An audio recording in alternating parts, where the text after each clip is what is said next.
Innal hamdalillah nahmaduhu wa nasta'inuhu wa nastaghfiruh wa na'udzu billahi min shururi anfusina wa min sayyiati a'malina may yahdihillahu fala mudilla lahu wa may yudlilhu fala hadiyalah. Asyhadu an la ilaha illallah wahdahu la syarika lah wa asyhadu anna Muhammadan abduhu wa rasuluh alladzi la nabiyya ba'dah. Rabbi syrah li sadri wa yassir li amri wahlul 'uqdatam min lisani yafqahu qawli. Amma ba'd. Puji syukur kita panjatkan kehadirat Allah Subhanahu wa taala dengan izinnya, dengan ridhonya. Alhamdulillah hari ini kita bisa berkumpul bersama-sama di ruang multimedia ini. Salam serta salam semoga senantiasa tercurah kepada teladan kita semua Nabi Muhammad SAW, kepada keluarganya, kepada sahabat-sahabatnya, dan semoga juga sampai kepada umatnya yang setia hingga akhir zaman. Bapak Ibu yang saya hormati, kami mengucapkan terima kasih atas kehadiran Bapak Ibu sekalian yang menyempatkan waktunya untuk menghadiri kegiatan pengimbasan ini. Sebagai informasi, kegiatan ini merupakan kegiatan pengimbasan ini merupakan salah satu tugas yang harus kami kerjakan dalam pendidikan calon guru penggerak. Jadi salah satunya adalah melaksanakan pengimbasan tentang budaya positif. Baik Bapak Ibu, untuk mengefisienkan waktu dan menambah barokahnya pertemuan kita kali ini, kita buka dengan membaca basmalah bersama-sama. Bismillahirrahmanirrahim. Selanjutnya tidak berpanjang kata, untuk lebih mengefisienkan, mohon izin berdiri. Saya langsung saja akan mengawali pertemuan kita tentang pengimbasan tentang budaya positif ini.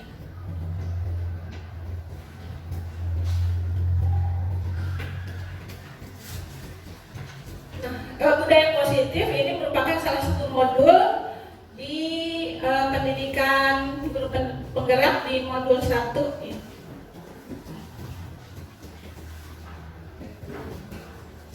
Salam dan bahagia.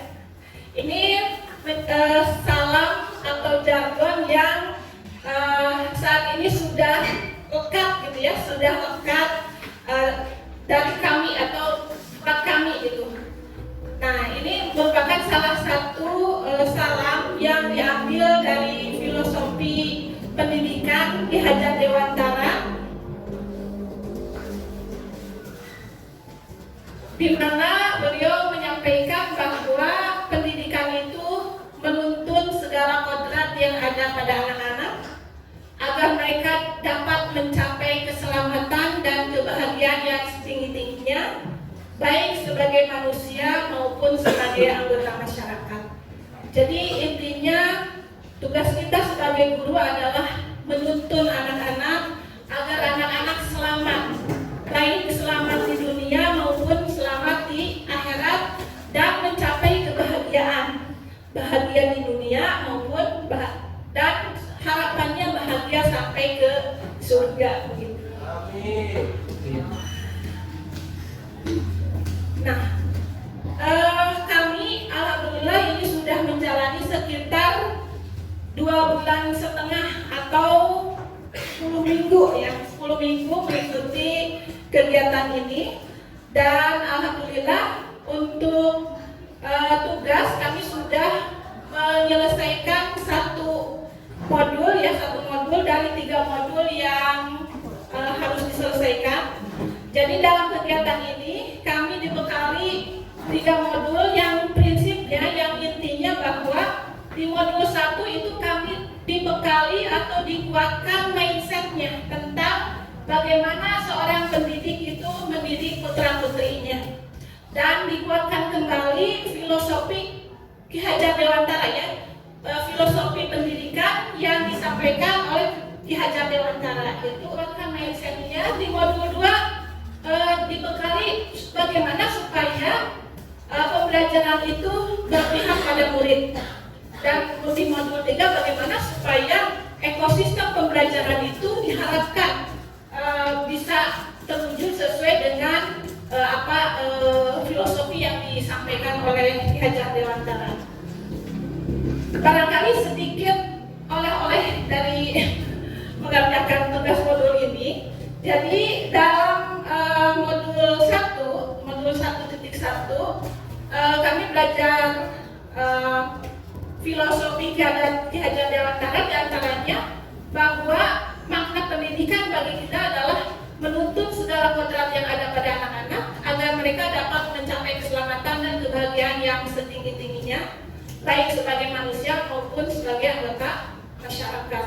Kemudian yang kedua, membantu anak untuk menebalkan garis kodrat, ya, menebalkan garis kekuatan kodrat yang masih samar-samar dan memperbaiki lakunya untuk menjadi manusia yang seutuhnya dan menjadi manusia yang merdeka. Dan ini penekanannya ke manusia merdeka gitu. Jadi pada prinsipnya, kalau dulu kita mengenal teori tabula rasa, kertas putih yang bisa dibagaimanakan, dalam konsep yang dipelajari sekarang dikuatkan kembali bahwa sebetulnya anak-anak itu memiliki kodrat atau memiliki potensi yang sudah ada. Nah, tugas guru adalah menebalkan potensi itu, gitu, seperti itu.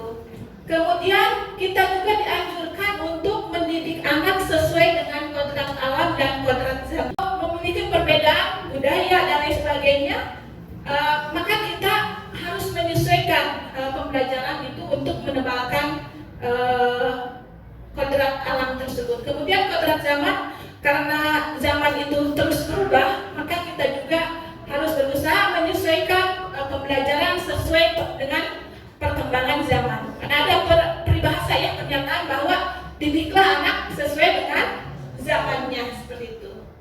Kemudian kita sebetulnya pendidik itu diibaratkan seperti petani. Petani itu harus merawat, memupuk, dan mudah-mudahan nanti panen dengan hasil yang gemilang, ya. Panennya bahwa peserta didik itu dapat selamat dan bahagia tadi. Seperti itu. Pembelajaran kita diharapkan itu berpusat kepada murid. Jadi apapun yang kita lakukan, program-program yang kita kerjakan, hendaknya kita tujuannya supaya memenuhi kebutuhan murid, harus berpusat kepada murid, gitu. Seperti itu. Kemudian di modul kedua ada nilai dan peran guru penggerak. Nampaknya ini bukan hanya untuk guru penggerak saja, bahwa guru itu harusnya menginternalisasikan nilai-nilainya. Yang pertama, memang pembelajaran itu harus berpihak kepada murid, gitu ya. Kemudian guru itu harus mandiri, dalam arti memiliki kemauan untuk belajar secara mandiri, seperti itu. Kemudian reflektif, melakukan refleksi setiap kegiatan, kolaboratif, bekerja sama dengan rekan, atasan, bawahan, kalau misalkan memiliki bawahan, gitu. Dan diharapkan inovatif, seperti itu. Selanjutnya ke visi. Kalau perannya diharapkan menjadi pemimpin pembelajaran, menjadi coach bagi guru lain, mendorong kolaborasi, mewujudkan kepemimpinan murid, dan menggerakkan komunitas praktisi.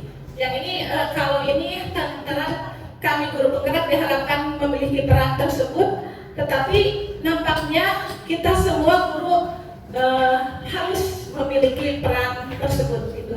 Dan yang terakhir di modul 3, seorang guru itu harus memiliki visi dalam hidupnya, dalam mendidik murid, gitu ya, mendidik peserta didik.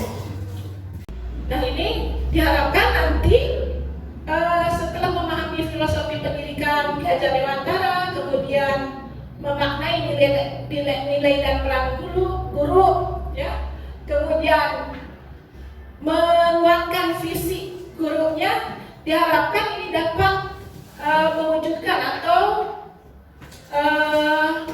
mengarah atau mencapai atau menuntun anak untuk memiliki profil pelajaran Pancasila dan membentuk murid memiliki profil pelajaran Pancasila adalah visi guru yang sesungguhnya. Salah satu tanggung jawab seorang guru adalah menciptakan suatu lingkungan belajar yang positif yang terdiri dari warga sekolah yang saling mendukung, saling belajar, saling bekerja sama sehingga tercipta kebiasaan-kebiasaan baik dan kebiasaan-kebiasaan baik tersebut akan tumbuh menjadi karakter baik warga sekolah dan pada akhirnya jadi kebiasaan-kebiasaan baik itu akan tumbuh menjadi karakter baik warga sekolah yang pada akhirnya karakter ini menjadi kebiasaan baik akan membentuk budaya positif.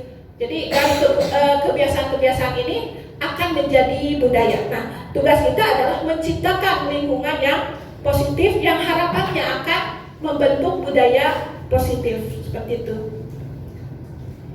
Nah, dari tugas kita sebagai guru menciptakan lingkungan positif itu tanggung jawab kita sebagai seorang pendidik adalah memberikan murid itu kesempatan dan kebebasan untuk berproses dalam belajar. Selama seseorang itu merasakan tekanan dari lingkungannya, maka proses pembelajaran itu akan sulit dilaksanakan, gitu ya, akan sulit dilakukan. Dan tugas kita adalah menghilangkan atau mencabut gangguan-gangguan yang menghalangi proses perkembangan potensi murid tersebut. Jadi menciptakan suasana belajar yang menyenangkan yang akhirnya budaya positif itu tercipta seperti itu. Nah, ini ada beberapa pertanyaan. Apakah Bapak Ibu setuju dengan pernyataan ini? Hukuman dapat mendisiplinkan anak. Setuju atau tidak? Tidak, Tergantung. Kalau hukumannya edukatif ya bisa juga dengan apa? Mendisiplinkan gitu. Jadi menurut Bu Wiwin, kalau hukumannya edukatif, bisa saja bahwa hukuman tersebut dapat mendisiplinkan anak ya. Kemudian yang kedua, pemberian hukuman dengan hal positif seperti membaca atau membersihkan halaman sekolah dapat meningkatkan disiplin anak. Setuju atau tidak? Tidak. Pak Ferry, kenapa kira-kira tidak setuju? Kalau hukuman lebih ke efek jerak, dan mungkin kalau misalnya di sini hukumannya seperti membersihkan halaman, membaca, kalau si anak itu tidak menjadi hal suka dianya, malah bukan jadi efek jerak, malah jadi paling hukumannya cuma digituin doang. Jadi melakukan hal-hal yang sama yang tidak dia sukai. Kalau menurut Abi. Baik, terima kasih. Kemudian nanti kita akan mendapat jawabannya di uraian berikutnya. Kemudian yang ketiga, memberikan penghargaan dapat meningkatkan motivasi belajar anak. Apakah setuju?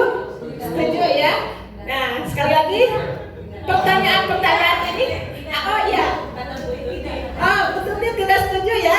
Ya, ada juga kebanyakan ibu-ibu. Ada bapak setuju. Nah, pertanyaan-pertanyaan ini akan kita jawab berikutnya. Jadi don't go anywhere.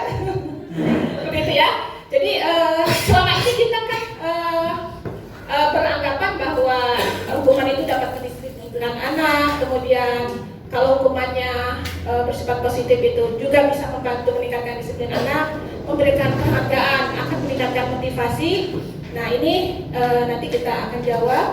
Nah hari ini kita insya Allah akan membahas tentang tema-tema yang pertama disiplin positif dan nilai-nilai kebajikan universal. Kemudian teori motivasi, hukuman dan penghargaan, serta restitusi. Kemudian keyakinan kelas. Kemudian yang keempat kebutuhan dasar manusia dan dunia berkualitas. Yang kelima restitusi tentang lima posisi kontrol guru. Kemudian yang keenam masih bahasan restitusi tentang segitiga restitusi. Nah, tentang disiplin positif ini kita membahas tentang teori kontrol yang dibahas oleh William Glasser, bahwa pada dasarnya kita itu sekarang kita bahas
Sambil kalau capek sudah berebut silahkan diminum.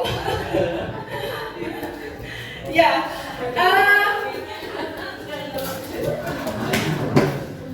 ketika seseorang memegang sesuatu yang berharga dan orang lain ingin merebutnya, baik secara kasar maupun secara halus, ya, baik dengan mengancam, mengarik, atau merayu sekalipun, kira-kira apa yang terjadi?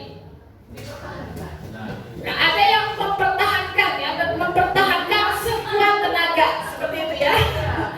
Terus, kemudian ada juga, saya mana si ibu ininya baik, jadi saya kasihkan aja, gitu ya.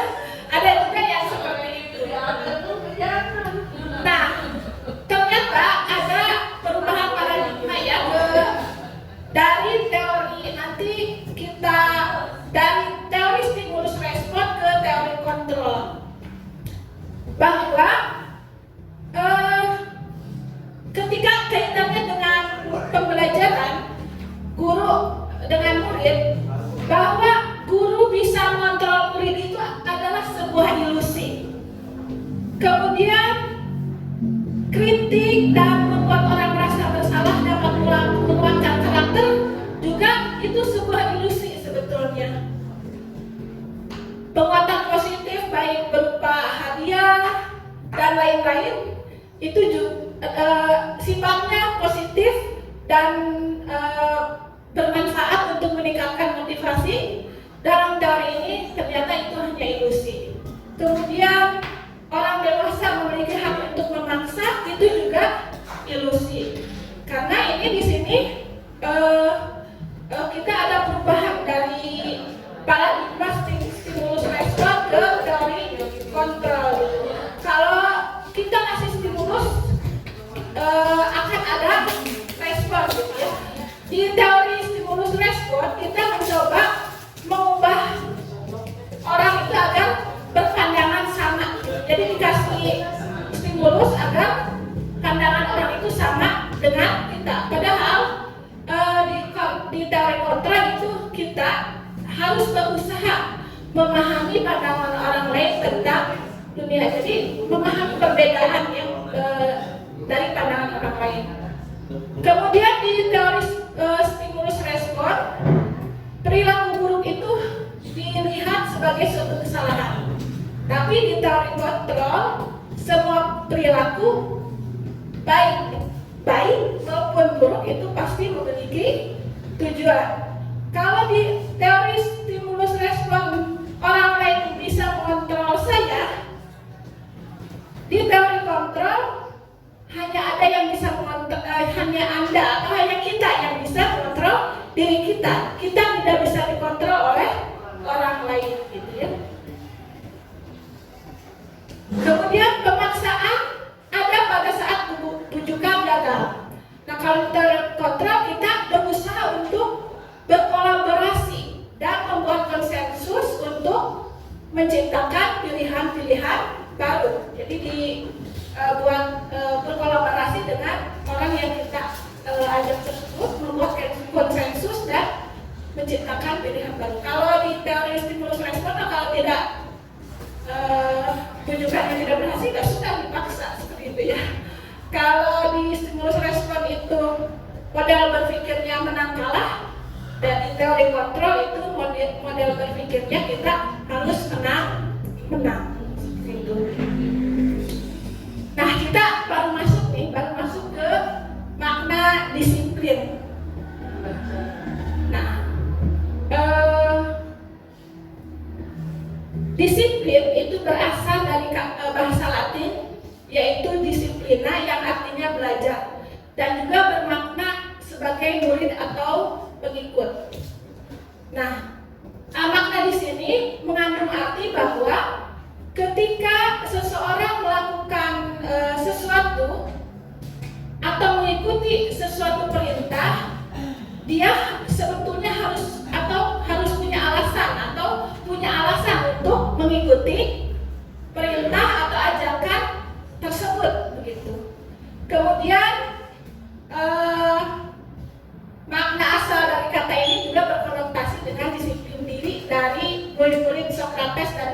Plato, ya. Kemudian disiplin diri membuat orang menggali potensinya menuju sebuah tujuan apa yang dia hargai, gitu ya. Jadi makna sesungguhnya dari disiplin itu adalah belajar, gitu ya. Belajar mengikuti dengan tahu alasannya, gitu. Kenapa saya melakukan ini, gitu, seperti itu. Namun di budaya kita makna kata disiplin ini berubah menjadi sesuatu yang dilakukan oleh seseorang kepada orang lain untuk mendapatkan kepatuhan, gitu. Dan kecenderungan umum menghubungkan kata disiplin ini dengan ketidaknyamanan, bukan dengan apa yang kita hargai atau pencapaian suatu tujuan mulia. Jadi seharusnya kata disiplin itu kita melakukan sesuatu itu karena dalam hati kita punya tujuan mulia, ingin bagaimana seperti itu. Nah, tadi kita berbicara makna disiplin, meskipun tidak ada kata positif, disiplin itu sifatnya positif sebetulnya. Jadi harusnya kita itu melakukan sesuatu itu karena ada dorongan dalam diri kita untuk melakukan nilai-nilai kebajikan, ya. Nilai-nilai kebajikan itu adalah sifat-sifat positif manusia yang merupakan tujuan mulia yang ingin dicapai setiap individu, ya. Nilai ini bersifat universal, lintas bahasa, suku bangsa, agama maupun latar belakang. Tadi disampaikan bahwa dalam teori kontrol William Glasser bahwa setiap perilaku itu memiliki tujuan, ya. Tujuannya tadi ke nilai-nilai kebajikan universal. Kemudian dengan mengaitkan nilai-nilai kebajikan yang diyakini seseorang, maka motivasi intrinsiknya akan terbangun sehingga menggerakkan motivasi dalam diri untuk mendapatkan tujuan yang mulia yang diinginkan. Nah, ini pendapat dari Gosser. Nah, terkait dengan nilai-nilai kebajikan ini, di Indonesia nilai-nilai kebajikan yang ingin dicapai setiap anak Indonesia itu dikenal dengan profil pelajar Pancasila. Profil pelajar Pancasila. Nah, di Indonesia yang pertama itu beriman dan bertakwa kepada Tuhan Yang Maha Esa dan berakhlak mulia, mandiri, bernalar kritis, berkebinekaan global, bergotong royong, kreatif, dan sudah. Yang dimaksud dengan beriman dan bertakwa kepada Tuhan Yang Maha Esa dan berakhlak mulia itu bahwa peserta didik itu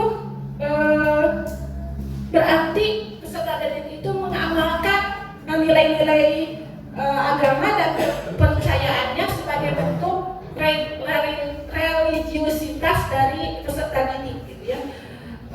Ini sub-subnya ada akhlak beragama.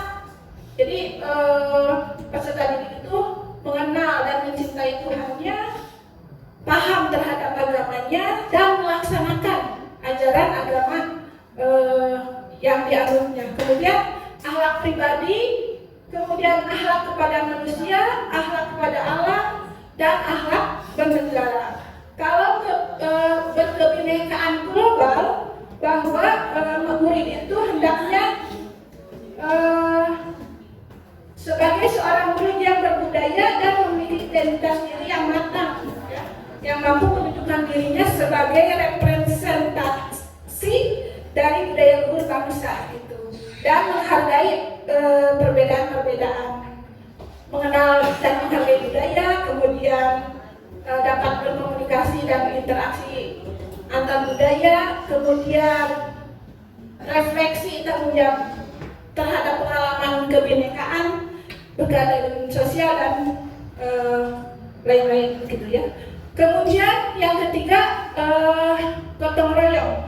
Kalau gotong royong ini elemennya adalah peserta didik itu mampu berkolaborasi, peduli, ya, kemudian berbagi, dan mandiri. Ini diharapkan peserta didik itu mempunyai prakarsa atas pengembangan diri dan prestasinya didasarkan ada pengenalan kekuatan dan kelemahan dirinya. Jadi mampu memahami diri dan situasi dan regulasi diri, regulasi emosinya dan lain-lain. Kalau berkenaan kritis diharapkan peserta didik itu mampu memproses informasi dan mengevaluasinya sehingga mampu mengambil keputusan yang tepat seperti itu. Kemudian kreatif ini bagiannya adalah menghasilkan gagasan yang orisinal, kemudian menghasilkan karya dan tindakan yang orisinil, ya, dan memiliki keluasan berpikir dalam mencari alternatif solusi dari permasalahan. Selanjutnya ke teori motivasi. Nah, teori motivasi, jadi motivasi seseorang itu ada tiga. Yang pertama untuk menghindari ketidaknyamanan atau menghindari hukuman. Nah, ini sebetulnya motivasi yang levelnya paling rendah. Yang paling rendah. Motivasi ini merupakan motivasi eksternal. Ya. Kalau motivasi untuk menghindari ketidaknyamanan hukuman ini, orang yang melaksanakan sesuatu peraturan atau peraturan itu akan bertanya, apa yang terjadi apabila saya tidak melakukannya, gitu ya. Jadi prinsipnya kalau melakukan, dia ingin menghindari ketidaknyamanan karena pelanggaran itu, gitu, atau menghindari hukuman, gitu ya. Itu sifatnya eksternal. Kemudian yang kedua, bahwa perilaku manusia itu didasari oleh motivasi untuk mendapatkan imbalan dari orang lain atau institusi. Nah, ini levelnya agak naik dikit gitu. Bukan untuk menghindari ketidaknyamanan atau menghindari hukuman, tapi ingin. Jadi kalau melakukan saya akan dapat apa gitu dari melakukan ini gitu. Nah, motivasinya masih eksternal. Jadi kalau tidak mendapatkan apa-apa berarti dia tidak akan melakukan, gitu ya. Tidak ada stimulusnya seperti itu. Dan motivasi yang ketiga adalah menghargai diri sendiri. Bahwa untuk saya melakukan ini karena saya ingin apa? Ingin bagaimana gitu. Karena saya memiliki keyakinan bahwa saya meyakini melakukan ini adalah baik. Nah, itu motivasinya timbul dari dalam diri sendiri, dan ini adalah motivasi yang level motivasi yang paling tinggi, gitu ya. Kalau tadi menghindari ketidaknyamanan atau hukuman itu levelnya paling rendah, level kedua ingin mendapatkan imbalan, dan level yang ketiga sebetulnya adalah untuk menghargai diri sendiri. Jadi disiplin itu karena memang menghargai diri sendiri, seperti itu. Nah, salah satu filosofi pendidikan yang disampaikan oleh Ki Hajar Dewantara bahwa peserta didik itu dapat merdeka belajar. Arti merdeka itu tidak hanya terlepas dari perintah, tetapi juga cakap untuk memerintah diri sendiri. Gitu. Jadi kalau manusia yang merdeka itu tidak perlu diperintah, tetapi dia memerintah diri sendiri untuk melakukan hal-hal yang baik, yang positif, seperti itu. Nah, ini tugas kita mewujudkan peserta didik atau murid yang merdeka, yang mampu melakukan nilai-nilai kebajikan atas prakarsanya diri sendiri, seperti itu. Kepada Ibu Mamai dipersilahkan. Habis. Habis. Materi habis. Jadi materi gratis nih. Ya nanti paham kan. Udah ada izin tadi Pak. Silakan. Jadi manusia merdeka ya, kan dari cerita habis. Baiklah, terima kasih kepada Ibu Moderator, Ibu Nurleni yang telah memberikan waktunya kepada saya untuk memaparkan materi budaya positif mengenai keyakinan kelas. Sebelumnya saya mengucapkan terima kasih kepada Ibu Guru pendamping saya, Ibu Dr. Anda Hajah Fatimah. Terima kasih sudah hadir di sini mendampingi rangkaian kegiatan salah pendidikan guru penggerak saya. Dan kami alhamdulillah luar biasa juga didampingi oleh Ibu Wakasek yang selalu setia hadir di sini. Terima kasih Bu Tuti.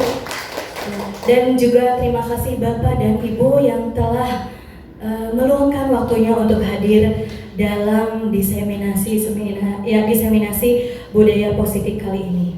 Nah, Bapak dan Ibu, saya berdiri di depan ini bukan berarti menggurui. Di sini kita akan saling berbagi, sama-sama memperbaiki apa yang ada di sekolah ini, memperbaiki yang belum baik. Kita berbenah untuk menciptakan budaya positif, karena budaya positif itu tidak hanya dilakukan oleh satu orang saja, akan tetapi butuh semua yang ada, butuh keterlibatan semua yang ada di sekolah ini, baik itu guru, kemudian siswa, dan juga komite, bahkan juga dan yang lainnya.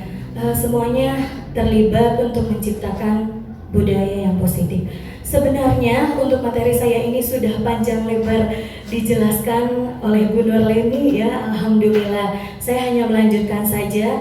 Baik untuk keyakinan kelas ini, mungkin sebetulnya kita sudah pernah ya membuat keyakinan kelas, akan tetapi kita juga belum menganggap bahwa itu sebuah keyakinan kelas.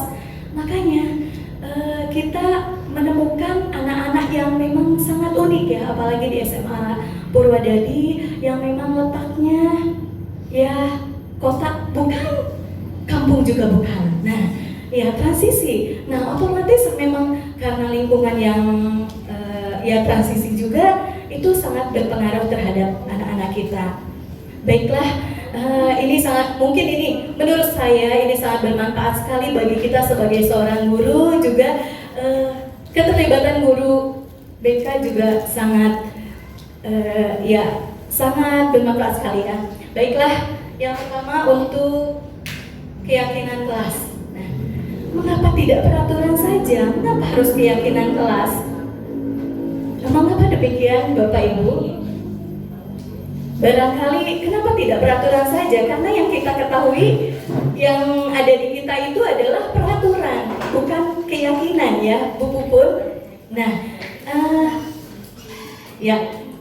kalau peraturan itu anak-anak ketika ada aturan, misalnya, nah kamu kok bajunya begitu gitu, kok bajunya sepertinya kurang bahan atau kebanjiran. Nah, kan aturan di sini tuh sudah dipampang dengan jelas ya fotonya. Oh, aturannya seperti ini, roknya begini. Itu hanya dari pakaian saja, belum di yang lainnya. Nah, itu dari pakaian, belum lagi kita selama di kelas itu bagaimana. Nah, itu kalau peraturan. Kalau keyakinan tadi sudah dijelaskan oleh Bu Nur bahwa keyakinan itu merujuk pada kebajikan-kebajikan yang universal. Nah, untuk kebajikan universal itu sendiri tercermin dalam profil pelajar Pancasila. Nah, sekarang ada beberapa pertanyaan di sini.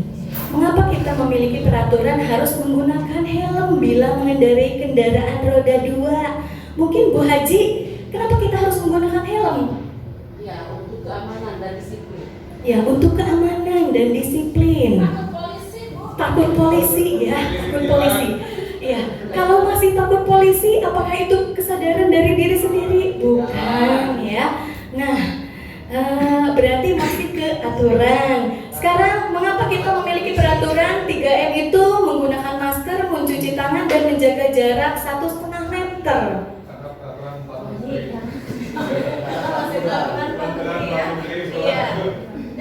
Yang terakhir, mengapa kita memiliki peraturan harus datang tepat waktu pada saat mengikuti pelatihan? Mengapa demikian, Pak Hendrik? Ya, mari kita renungkan Bapak Ibu, datang tepat waktu itu tidak hanya pada saat pelatihan saja. Mari kita renungkan, mari kita tanyakan pada diri sendiri, apakah kita sudah datang tepat waktu di kelas, ketika ke kelas? Ya, jarang sekali. Ya, bagaimana caranya? Alhamdulillah, saya berterima kasih sekali kepada Bapak dan Ibu guru BK yang memang sudah mengisi ketika jam-jam yang kosong itu. Saya menemukan Bapak Ibu guru BK untuk mengisi di kelas, untuk mengisi kekosongan jam-jam pelajaran. Maka siswa tersebut tetap belajar. Nah, kenapa keyakinan? Karena untuk, ya, kalau keyakinan itu berasal dari diri sendiri, ya, berasal dari motivasi apa itu? Motivasi internal. Nah, berasal dari nilai-nilai kebajikan itu sendiri. Kalau peraturan itu kita inginnya selalu dilanggar, ya. Kalau keyakinan itu muncul dari diri sendiri. Dan untuk pembentukan keyakinan kelas itu sendiri sudah saya bagikan tadi lembarannya.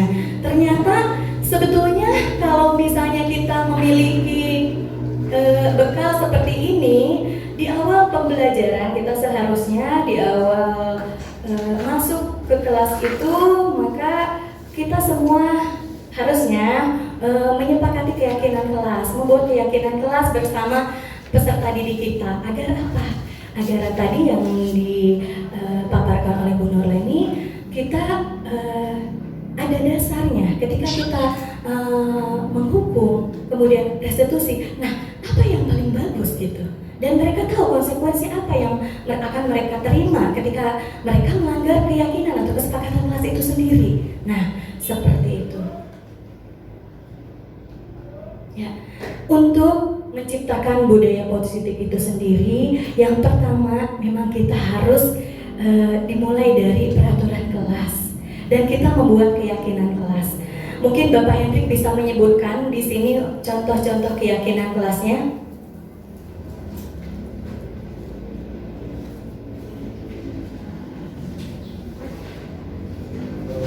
Ya, yang pertama, belajar. Terus setiap anggota kelas perlu senang, setiap anggota kelas perlu melakukan tugas, setiap anggota kelas perlu saling menghargai, dan setiap anggota kelas perlu merasa aman. Itu untuk keyakinan kelas 1. Keyakinan kelas yang berikutnya, selalu bersikap positif, senantiasa menjadi diri terbaik, percaya dan menghormati orang lain serta barang miliknya, berkomitmen terhadap setiap tugas, dan senantiasa membantu. Dan keyakinan kelas 7 berikutnya, hormat. Kami meyakini bahwa sangat penting untuk menghormati semua orang dan barang milik orang lain. Bekerja. Kami meyakini bahwa sangat penting untuk mengerjakan segala pekerjaan atau mengikuti kegiatan yang telah ditugaskan. Dan terakhir, diterima dan dimiliki. Kami meyakini bahwa sangat penting untuk merasa diterima pada suatu kelompok dan saling peduli satu dengan yang lainnya. Ya, terima kasih. Beri tepuk tangan dulu untuk Bapak Hendrik, ya. Baiklah, itulah untuk contoh-contoh keyakinan kelas. Nah, bagaimana untuk membuat keyakinan kelas itu sendiri? Kita akan menyepakatinya dengan bersama-sama kita membuat keyakinan kelas di awal pembelajaran, ya. Maka dengan keyakinan kelas itu akan menciptakan lingkungan yang positif dan akan menghasilkan budaya yang positif. Ya, memang itu perlu kita renungkan, perlu kita ubah. Ya, masihkah kita menegur siswa dengan, kamu kok melakukan seperti itu? Kok kamu telat datang ke kelas? Kamu harusnya begini, kamu jangan lakukan itu. Nah, Bapak Ibu sekalian, itulah, ya, kami guru bahasa Indonesia biasanya seperti itu, ya Bu. Bahkan kadang tidak puas untuk guru bahasa Indonesia ketika menegur siswa, ya Bu, karena kita itu lebih puas dengan menggunakan bahasa Sunda. Ya, nyarekan teh. Ya, sebaiknya, ya betul, karena diingatkan kembali oleh Ibu Nurleni, sebaiknya kita renungkan kembali bahwa kita itu harus berpedoman pada pemikiran Ki Hajar Dewantara. Kita itu menuntun anak untuk kebahagiaannya lah gitu ya. Sebetulnya anak-anak itu ketika belajar itu bahagia tidak sih, Miss? So far bahagia. Iya, mungkin kalau bersama Miss kan bahagia. Bahkan ketika anak-anak ibu rapat ya, mereka malah lebih malah senang gitu. Tapi ya baru kesadaran itu baru timbul hanya dari beberapa siswa saja. Nah, yang pertama ketika membentuk keyakinan kelas itu, kita mempersilahkan warga sekolah itu bercurah pendapat dulu. Ya, yang pertama, tugas sebagai guru itu apa? Mendidik. Tugas sebagai siswa itu mengerjakan tugas. Salah satunya, ya pembelajaran ya. Salah satunya mengerjakan tugas. Kemudian, ya mengikuti pembelajaran dengan baik. Ya, nah itu dia, itu harus ketika kita mengatakan mengerjakan tugas ya, berarti kan itu ada dasarnya. Ketika kita menegur siswa yang tidak mengerjakan tugas, kita tinggal membalikan. Nah, ini kan kamu ingat kesepakatan kita, ingat keyakinan kelas kita, dan itu akan dijelaskan lebih lanjut oleh Ibu Maria ya, akan dipaparkan lebih lanjutnya. Dan yang kedua, mencatat semua masukan para murid. Nah, yang ketiga itu menyusun keyakinan kelas dengan menggunakan kalimat yang positif, jangan mengatakan kata jangan ya. Di sini jangan berdiri di kelas, kamu jangan berdiri di meja atau jangan duduk di meja. Ayo kita duduk di bangku aja, lebih enak gitu. Jangan duduk di meja, kayak lomba hutang. Nah itu memang ya kebiasaan kita ya, kebiasaan kita yang memang perlu diubah. Kemudian tinjau kembali curah pendapat tersebut, tinjau ulang. Kemudian setelah keyakinan kelas itu dibuat, semua warga dipersilakan meninjau ulang. Dan yang terakhir itu dilekatkan di dinding kelas yang memang nanti bisa dijangkau oleh semua orang dan bisa diingat juga. Nah, selanjutnya ya untuk kesepakatan kelas. Nah, ini dia, datang tepat waktu, mengucapkan salam, menjaga kebersihan sekolah. Nih, kemudian ini kesepakatan kelasnya ya. Ada kami guru dan murid yang saling menyayangi. Kami murid yang semangat belajar. Kami murid yang peduli dengan teman-teman. Nah, ini contoh kesepakatan kelasnya. Nah, ini dia. Jadi keyakinan kelas itu berhubungan dengan nilai-nilai kebajikan. Yang pertama, orang Indonesia itu rasa memilikinya tinggi. Maka ketika di sini ada peraturan selalu kembalikan buku ke tempatnya. Itu merupakan tanggung jawab ya. Dilarang mengganggu orang lain. Nah, aturannya berarti nilai kebajikannya kita harus menghormati orang lain. Nah, hadir di sekolah 15 menit sebelum pembelajaran dimulai. Itu merupakan menghormati orang lain dan juga komitmen. Melakukan kekerasan dan juga narkoba itu keselamatan, menghormati orang lain, kesehatan. Nah, bergantian atau menunggu giliran. Itu mengajarkan kita untuk bersabar. Sebenarnya dari profil pelajar Pancasila itu ada nilai-nilai kebajikan yang sangat banyak. Nanti akan kami bagikan ya Bu Maria dan Bu Nur untuk nilai-nilai kebajikan universalnya. Kemudian gunakan masker untuk kesehatan dan keselamatan ya Bu Leni. Nah untuk ketika jalan balik di kelas atau di koridor itu untuk keselamatan dan juga keamanan.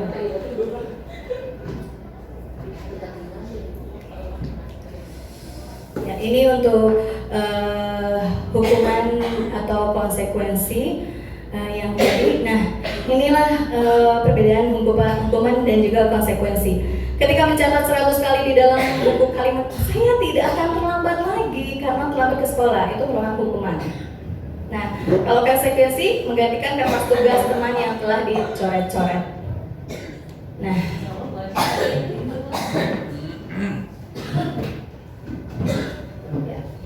ini nanti akan dijelaskan lebih lanjut oleh Ibu Maria untuk restitusinya. Nah, yang selanjutnya kebutuhan dasar manusia, dan itu LK-nya sudah saya bagikan juga. Untuk kebutuhan dasar manusia itu yang pertama kebutuhan bertahan hidup, kebutuhan kasih sayang untuk dapat diterima, penguasaan, kebebasan, dan juga kesenangan. Nah, untuk kebutuhan bertahan hidup itu atau kebutuhan survival bisa dengan ya seperti Ibu Pupun sedang makan, itu kebutuhan untuk bertahan hidup. Ibu Nurleni sedang minum, kebutuhan untuk bertahan hidup ya. Nah, itu lebih ya. Iya, nge-WA saya juga untuk kebutuhan bertahan hidup ya. Bisa dari itu kan untuk fisiologisnya. Kemudian untuk psikologisnya kita merasa aman berada di dekat tanah ria mungkin ya. Iya. Iya, itu semuanya itu untuk kebutuhan dasar. Kemudian kebutuhan kasih sayang dan juga rasa diterima. Di sini kebutuhan untuk diterima, mereka itu ingin disukai Bapak Ibu, anak-anak itu. Ketika dia melakukan hal-hal yang memang nyeleneh, sebetulnya dia sedang mencari perhatian. Nah, ya betul. Kalau mereka mencari perhatian, berarti memang yang dia butuhkan itu adalah kasih sayang, misalnya. Iya, perhatian. Lain halnya dengan kebutuhan akan penguasaan. Nah, dia itu penguasaan atas kemampuannya. Nah, biasanya orang yang memang penguasaan itu, biasanya anak tersebut memang ingin menjadi pemimpin, entah itu menjadi pemimpin kelompoknya atau pemimpin kelasnya atau pemimpin gengnya sendiri, gitu ya, circle-nya sendiri. Nah, mereka ingin didengarkan sebetulnya, dan mereka itu ingin memperlihatkan eksistensinya. Mereka memiliki harga diri. Nah, kemudian kebutuhan akan kebebasan, mereka bebas untuk menentukan pilihan. Nah, mereka lebih cenderung melakukan hal-hal yang baru. Dan yang terakhir itu kebutuhan akan kesenangan. Mereka itu menikmati apa yang mereka lakukan. Ya, kalau mereka senang ngaca, ya biarkan saja. Bagaimana cara menegurnya? Nah, nanti akan dijelaskan di restitusi ya. Nah, ini yang pertama, ketika ibu guru bilang aku tidak boleh bersenandung sewaktu mengerjakan tugas. Katanya kelas harus tenang, tidak ada suara. Padahal kan aku suka senang dan menyanyi. Nah, itu kebutuhan akan apa? Kalau ingin nyanyi, kebebasan, kesenangan ya. Nah, kemudian ibu guru tidak menyapaku hari ini, padahal aku punya jepit rambut baru. Ya, perhatian ya. Iya, kemudian aku bosen, masa belajarnya cuma gitu-gitu aja, cuma dengerin ibu guru aja. Kali-kali dong saya ngomong. Kebutuhan apa? Penguasaan. Aku sebel, gambarku tidak rapi. Malah ibu guru nunjukin ke teman-temanku di kelas. Itu kebutuhan apa ya kira-kira?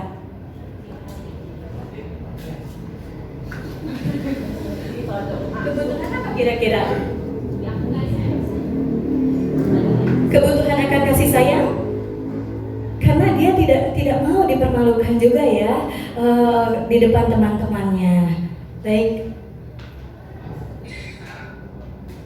Ya, selanjutnya posisi kontrol ini juga sangat menarik sekali dan saya akan kembalikan kepada Ibu Nurleni. Mangga Ibu moderator.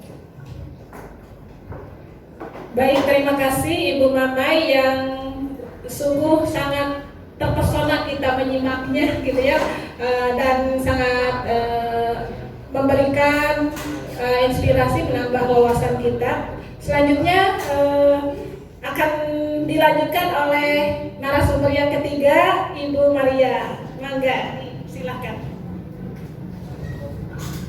Baik, bismillahirrahmanirrahim. Assalamualaikum warahmatullahi wabarakatuh.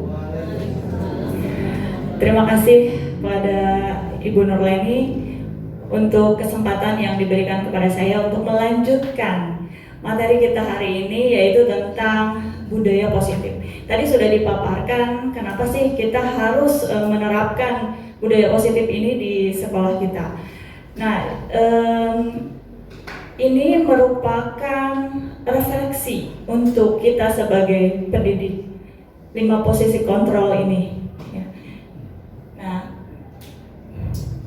sebelum kita melihat atau merefleksi diri dalam posisi apa sih kita saat ini mengontrol anak didik kita, di sini ada sebuah kasus. Ya. Ini kebetulan kasus yang tidak aneh dan setiap hari kita ketemu kasus ini di kelas.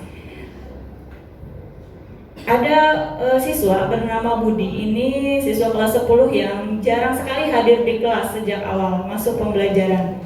Teman-teman di kelasnya merasa tidak nyaman karena seringnya guru yang bertanya di kelas tentang kurangnya kehadiran Budi. Baru 4 bulan pembelajaran, ini Budi ya, sudah mencapai 15 hari tidak hadir. Wali kelasnya sudah melakukan pendekatan bimbingan secara internal, pelibatan guru BK, home visit, dan pemanggilan orang tua. Nah, namun di sini ada Atris dan Budi ya, masih saja jarang hadir di kelas. Setiap minggunya pasti ada keterangan tidak hadir, entah itu 1 atau 2 kali. Kita refleksi sebagai seorang kepala sekolah dulu. Nah, apa yang akan kita lakukan? Jika kita sebagai seorang kepala sekolah, penerapan disiplin apa yang akan kita lakukan pada kasus ini? Pak Hendrik? Sebagai kepala sekolah? Atau boleh sebagai wali kelas? Nah, ini kasus ini terjadi ya. Ya mungkin setiap orang memiliki sudut pandang yang berbeda ya. Dan kita simpan dulu kasus ini. Nah ini ada 5 posisi kontrol yang harus dimiliki yang diterangkan dalam pembelajaran kita hari ini, yaitu yang pertama ada yang dalam posisi penghukum, kemudian yang kedua ada dalam posisi pembuat orang merasa bersalah, dan yang ketiga posisi teman, keempat monitor atau pemantau, dan kelima posisi manajer. Nah, bedanya posisi penghukum udah jelas ya, berarti kita memberikan hukuman pada peserta didik kita. Kemudian yang kedua, kadang kita juga membuat peserta didik merasa bersalah. Nah, pada posisi ini biasanya guru akan bersuara lebih lembut, ini lebih ramah lagi. Dan ada juga guru yang berperan pada posisi seorang teman. Ya, kita menganggap peserta didik ini adalah teman kita. Nah, di sini biasanya guru pada posisi ini tidak akan menyakiti murid, namun akan tetap berupaya mengontrol murid melalui persuasi. Kemudian yang keempat ada posisi monitor atau pemantau. Memonitor berarti ini mengawasi. Ya. Kemudian yang kelima ada posisi manajer. Posisi ini adalah posisi mentor, di mana guru berbuat sesuatu bersama-sama dengan murid, mempersilahkan murid untuk mempertanggungjawabkan perilakunya, mendukung murid agar dapat menemukan solusi atas permasalahannya sendiri. Nah, refleksinya adalah berada pada posisi manakah kita saat ini? Pak Mas Evan? Berada pada posisi mana kita saat ini? Apakah masih di penghukum, pembuat orang bersalah, sebagai teman, atau monitor, atau sudah sampai ke manajer?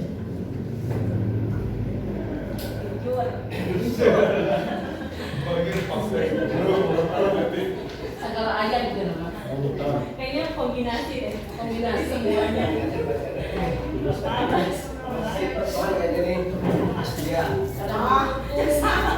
Kadang sebagai teman. Masih teman, ya. Masih di posisi teman, ya berarti sudah tidak menjadi penghukum lagi ya. Tapi kita secara real pasti pernah ya dalam posisi semua ini pasti pernah. Ya, cuman ini banyaknya yang mana? Dominannya yang mana? Apakah posisi 1, 2, atau seterusnya? Ya. Nah ini. Kemudian kita akan mengetahui apa bedanya ketika kita dalam kelima posisi kontrol tadi. Ya. Dan ternyata yang paling kuat itu ada di menguatkan pribadi ini di posisi manajer. Kita bisa melihatnya dari hasil, Bapak Ibu. Ya, jadi hasil ya kalau kita ada di posisi penghukum, katanya hasilnya akan memberontak, maka dia akan menyalahkan orang lain. Ya. Kemudian jika posisinya kita ada membuat orang lain merasa bersalah, misalkan kita hanya bertanya, kamu seharusnya sudah tahu, ibu lelah sekali mengatakan ini. Jadi kita mengajak siswa kita untuk merasa bersalah, gitu. Ini katanya hasilnya akan menyembunyikan, menyangkal atau berbohong. Ya. Kemudian kalau kita ada di posisi teman, maka ini akan ketergantungan hasilnya nanti. Kemudian kalau pemantau ini bisa menyesuaikan diri bila diawasi. Jadi ketika mereka tidak diawasi lagi, berarti sudah tidak terpantau. Ya. Kemudian pada posisi manajer, hasilnya ini akan menguatkan pribadi siswa. Kemudian dampaknya juga bisa kita lihat di bawah, paling bawah itu untuk posisi manajer ada di mereka dapat mengevaluasi diri, bagaimana cara memperbaiki diri. Nah, kira-kira menurut Bapak Ibu posisi mana yang paling baik? Posisi manajer, ya. Ini adalah posisi yang ideal, ya. Posisi manajer, ya. Dan sebenarnya ini refleksi juga untuk diri saya pribadi, karena di sini kami pun belajar bagaimana caranya untuk merubah posisi kita saat ini untuk kita memperbaiki, meningkatkan kualitas diri sehingga kita bisa di posisi minimal di pemantau atau manajer, gitu. Ya. Tujuannya untuk tadi ya, masih membentuk budaya positif. Nah, ini misalkan ada pernyataan-pernyataan, saya kecewa sekali dengan kamu. Nah, ini kira-kira siapa yang mengatakan? Posisi siapa? Teman, manajer, pemantau, penghukum, atau pembuat merasa bersalah? Membuat merasa bersalah, betul. Kemudian ada pernyataan, kamu tidak pernah benar melakukannya. Nah, ini kira-kira dikatakan siapa? Ya jelas, ini penghukum ya. Ayolah lakukan demi ibu atau lakukan demi bapak. Ini sebagai teman. Apakah kamu mau mendapatkan stiker bintang ini hari ini? Nah, ini pemantau. Biasanya kalau pemantau ini memberi penghargaan, suatu penghargaan. Kemudian yang berikutnya, bagaimana kamu bisa menyelesaikan masalah ini? Nah, ini manajer. Jadi kita mengembalikan apa sih solusi yang akan dia buat gitu. Kemudian yang terakhir, kamu selalu yang paling terakhir. Ini apa? Penghukum atau pembuat merasa bersalah? Pembuat merasa bersalah. Baik. Nah, berarti kita udah tahu ya pernyataan-pernyataan apa yang layak kita lontarkan untuk peserta didik kita sehingga kita ada di posisi yang paling baik menurut kita. Nah, kemudian bagaimana sih kita menyelesaikan kasus-kasus yang kita hadapi di sekolah kita ini? Ya. Nah, yang diterapkan dalam pembelajaran budaya positif ini adalah segitiga restitusi. Sebenarnya ini hal yang secara tidak langsung kita mungkin pernah melakukannya. Mungkin namanya saja yang baru. Ya, jadi hal yang pernah kita lakukan itu namanya adalah segitiga restitusi. Supaya kita tahu lebih lanjut, nah ini restitusi itu adalah proses menciptakan kondisi bagi murid untuk memperbaiki kesalahan mereka sehingga mereka bisa kembali pada kelompok mereka dengan karakter yang lebih kuat. Nah, restitusi juga merupakan proses kolaborasi yang mengajarkan murid untuk mencari solusi untuk masalah mereka dan membantu murid berpikir orang seperti apa sih yang mereka inginkan untuk mencapai tujuan yang mulia. Bagaimana mereka harus memperlakukan orang lain ini menurut Gosen 2004. Nah, kemudian ini yang harus kita sama-sama pelajari juga. Apa sih kelebihan dari restitusi ini? Ya, di antara penyelesaian kasus-kasus dengan cara yang lain. Tadi kan ada penghukum, ada konsekuensi, dan ini yang ketiga ini restitusi. Cirinya yang pertama belajar dari kesalahan. kemudian memperbaiki hubungan, kemudian ini berupa tawaran tapi tidak memaksa, dan restitusi ini menuntun untuk melihat ke dalam dirinya, ya. Restitusi juga mencari kebutuhan dasar yang mendasari tindakan apa yang dia lakukan. Kemudian restitusi diri adalah cara yang paling baik. Restitusi fokus pada karakter, bukan pada tindakan. Dan restitusi fokus pada solusi. Restitusi juga mengembalikan murid yang berbuat salah pada kelompoknya. Ya, jadi ini salah satu cara yang bisa kita lakukan dalam menangani kasus-kasus yang kita temui pada peserta didik. Nah, ini segitiga restitusi. Tahap-tahapan apa saja sih yang harus kita lakukan dalam menerapkan restitusi untuk menyelesaikan kasus-kasus siswa? Yang pertama ini menstabilkan identitas. Nah, dalam menstabilkan identitas, kita itu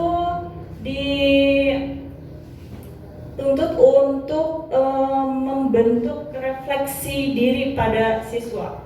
Jadi kalau kita langsung mengkritik siswa, itu berarti kita hanya membuatnya dalam posisi gagal saja. Kalau kita mengkritiknya secara langsung, tapi kalau kita mengajak mereka untuk refleksi, maka kita dapat memunculkan keyakinan dalam diri mereka dengan cara menstabilkan identitas. Misalkan setiap orang itu pasti punya kesalahan. Nah, kita menyadarkan itu supaya mereka tidak merasa hanya dia saja yang melakukan kesalahan. Ya, kemudian kamu bukan satu-satunya yang pernah melakukan ini. Ini bisa pernyataan ini yang bisa kita lontarkan dalam menstabilkan identitas. Kemudian yang kedua, validasi kebutuhan. Tujuannya yaitu guru harus tahu ketika anak melakukan suatu tindakan yang dilakukan murid ini alasannya apa. Ya, maka di sini bisa kita tanyakan. Ya, kamu tentu punya alasan mengapa kamu melakukan hal itu, dan pasti setiap anak itu akan memiliki alasan tersendiri dengan tindakan-tindakan yang mereka lakukan.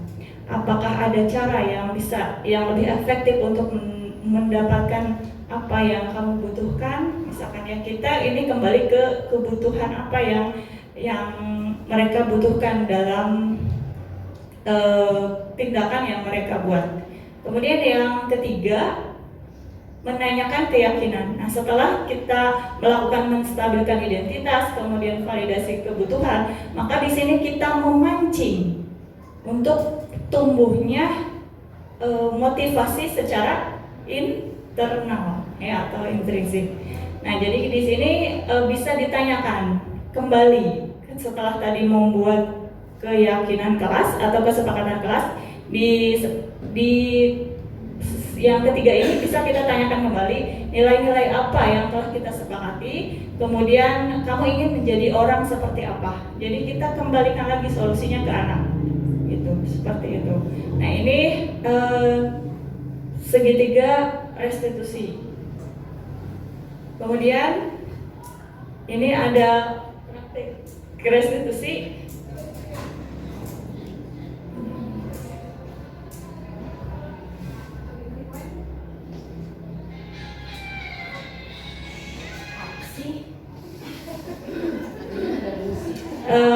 Kita bisa lihat ini adalah hasil demonstrasi kontekstual yang kita lakukan setelah mempelajari segitiga restitusi ini. Jadi kita dituntut untuk membuat video yang isinya adalah di sana kita berperan sebagai guru manajer untuk menerapkan segitiga restitusi. Kebetulan ini punya Bu Nurleni yang disampaikan, cuman mungkin kurang. Nah, ini kasusnya. 10-12. Iya, 10-12 ya, ini wali kelasnya. Oh, terus ya. Iya.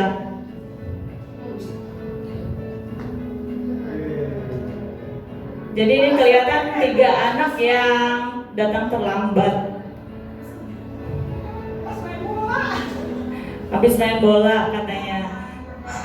Kemudian melakukan restitusi.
Ini keyakinan kelasnya karena ya kita harus tepat waktu, kedisiplinan waktu.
Ini untuk kasus yang kedua.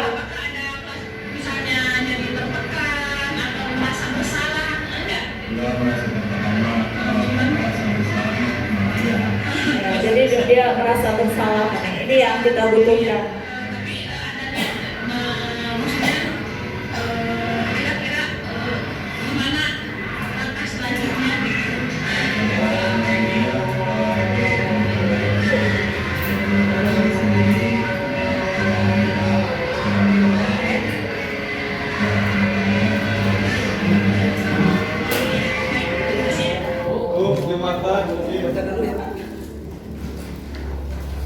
Ya, mungkin itu contoh penerapan dari praktek segitiga restitusi yang kita lakukan. Iya, cukup ya. Nah, ini untuk yang paling terakhir,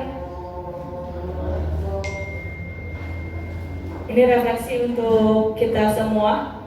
Apakah kita pernah melakukan restitusi pada siswa? Mungkin pernah ya, Bu Bubun? Pernah? Iya. Bagaimana kita dapat menerapkan restitusi ini pada siswa? Gimana? Boleh minta pendapatnya? Gimana?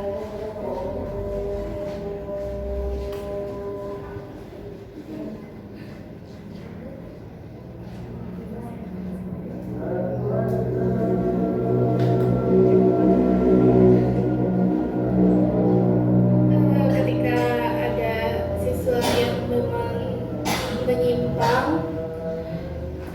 dalam melakukan restitusi ini, awalnya dibentuk dulu kesadaran kenapa siswa melakukan hal tersebut, terus apa tujuan sebenarnya mereka berangkat ke sekolah, terus datang ke kelas, sadar dulu dari sana, kemudian ditanya juga kondisi keluarganya seperti apa, harapan orang tuanya bagaimana, apakah penyimpangan ini sudah sesuai dengan harapan orang tua atau belum? Terus apa yang akan bentuk penyadarannya, apa yang kalian bayangkan ketika orang tua tahu kalian melakukan hal ini? Bentuknya seperti itu kesadarannya. Jika sudah, lalu apa yang harus kamu lakukan? Nah, dari situ siswa akan menjawab, akan melakukan hal-hal yang memang sesuai aturan sekolah dan tujuannya datang ke sekolah seperti itu. Terus setelah itu langkah awal untuk merubah tingkah laku tersebut apa? Terus kita meyakinkan anak lagi, siswa tersebut lagi, apakah yakin bisa melakukannya hari ini, mulai hari ini? Ya, siap, yakin. Dan setelah itu kita sepakati bersama. Terus ada tanya jawab juga. Biasanya anak ada penyangkalan juga, misalkan karena kondisi di keluarganya ataupun kondisi di kelas yang memang menyebabkan perilaku menyimpang tersebut. Bolehkah saya, misalkan seharusnya ini loh Bu, itu biasanya. Nanti setelah itu kita akan mencoba meluruskan titik temu persepsi dia dengan kondisi idealnya seperti apa. Terima kasih. Kemudian dampaknya bagaimana? Dampak yang dihasilkan dari siswa. Dampaknya itu tergantung kepada motivasi siswa tersebut sebesar apa dia mau merubah dirinya. Kemudian kesadarannya sudah menyeluruh atau belum, atau dia masih ego dengan kebenaran menurut dirinya. Gitu. Baik, terima kasih Bu Mumun. Miswi, mungkin ada yang mau disampaikan? Enggak ada ya. Cukup? Iya, apaan tuh? Cukup. Iya. Oke. Mungkin itu pemaparan yang ketiga tentang restitusi segitiga. Dan ini diharapkan sekali untuk kita sebagai pendidik untuk bisa menerapkan segitiga restitusi ini dalam menangani kasus-kasus yang kita temukan di kelas. Ya. Mohon maaf atas segala kekurangan. Saya cukupkan sampai di sini dan saya kembalikan ke Ibu Nurlani sebagai moderator. Terima kasih. Assalamualaikum warahmatullahi wabarakatuh. Waalaikumsalam warahmatullahi wabarakatuh. Terima kasih kepada Ibu Maria. Dipersilahkan untuk duduk dan minum dulu barangkali. Bapak Ibu sekalian, Enggak ada Bapak. alhamdulillah kita sudah sampai ke penghujung acara kita kali ini. Dapat kita simpulkan bahwa ketika kita ingin menciptakan suatu budaya positif, maka mari kita mulai dengan disiplin positif, yaitu disiplin yang timbul dari dalam diri kita dan peserta didik kita karena menghargai nilai-nilai kebajikan yang diyakini, seperti itu. Kemudian mari kita juga untuk menciptakan pembelajaran yang menyenangkan bagi murid, yang berpusat pada murid dan mempertimbangkan kebutuhan belajar murid. Semoga dengan kita mengupayakan apa-apa yang telah disampaikan oleh para pemateri narasumber kita kali ini, kita bisa dapat melakukan atau melaksanakan tugas kita sebagai pendidik dalam rangka menuntun murid kita untuk bahagia, untuk selamat dan bahagia dalam hidupnya. Barangkali kita juga perlu terus meningkatkan bahwa motivasi yang akan bertahan lama itu adalah motivasi yang timbul, disiplin yang timbul yang dari dalam diri kita atau dari dalam diri peserta didik atau dari dalam diri murid. Sedangkan motivasi yang sifatnya eksternal, baik berupa hukuman atau penghargaan, itu sifatnya tidak bertahan lama. Maka kita perlu mengupayakan motivasi atau mendorong peserta murid untuk memiliki motivasi dalam diri mereka masing-masing. Mari kita tutup pertemuan kita dengan membaca hamdalah bersama-sama. Alhamdulillahirrahmanirrahim. Terima kasih sekali lagi untuk kehadiran Bapak Ibu semuanya. Semoga pertemuan kita bermanfaat dan berkah untuk kita semua. Assalamualaikum warahmatullahi wabarakatuh. Waalaikumsalam.